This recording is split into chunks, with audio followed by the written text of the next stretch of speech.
What is up, guys? Welcome to my Logitech G502x review. I'm excited to get this review out. Now, I'm not going to bore you with all the details on the mouse. I'm just going to give you my quick opinion on this mouse, whether or not I think it's a good mouse, if it's worth it, a few things I liked about it, a few things I didn't like. In order to see if it's the mouse for you, honestly, you got to test it out. So for those that didn't know, this is Logitech's brand new line of G502s. The mouse that originally came out in 2014. It's the first time I've ever put my hands on this mouse. I've never used another G502 in my life. Never.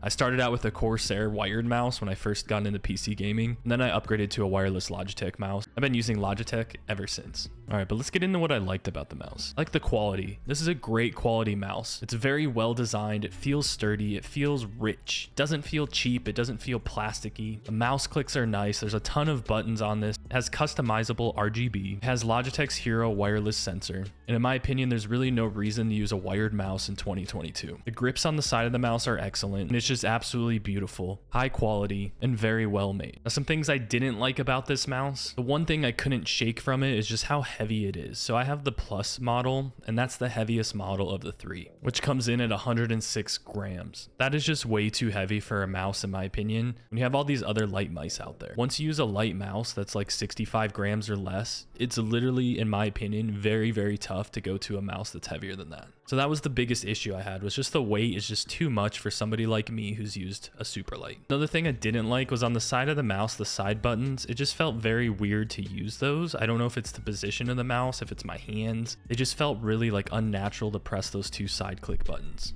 And the last thing I really didn't like was the actual thumb rest. So I've seen some people say that they actually like the thumb rest. It just felt weird and unnatural. Now I do have bigger hands, so I thought this mouse would be excellent for me, but I just couldn't get used to it. Now, all in all, if you're a previous G502 user whose mouse has completely like died on you, or you can't no longer use it, or it's too old, I think this would be a great upgrade for you if you're used to that mouse. Used to a heavier mouse, you're used to the shape. I do think this is a good gaming mouse. I don't necessarily think this is a bad mouse or a terrible buy. Like I said, it's high quality, has a lot of features, it's absolutely gorgeous. It is a good mouse. You cannot go wrong buying this mouse. But if you're somebody that's a competitive FPS gamer that plays like Valorant, Counter-Strike, or any other FPS or competitive games, I just can't shake the weight. It's just too much for me. And the awkward position of the buttons, just for me, just felt really, really off. So out of 10, I would give this a high 8.9 out of 10. I do think it's a solid buy. All right, guys, so that's my quick review of the Logitech G502x Plus. Let me know what you think in the comments, or if you have any questions, and then we'll test more products in the future.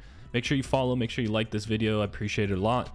We're almost at 10,000 followers. That is huge. If we can hit that milestone, we got some good things coming along our way. See you guys in the next video. Let's get better together.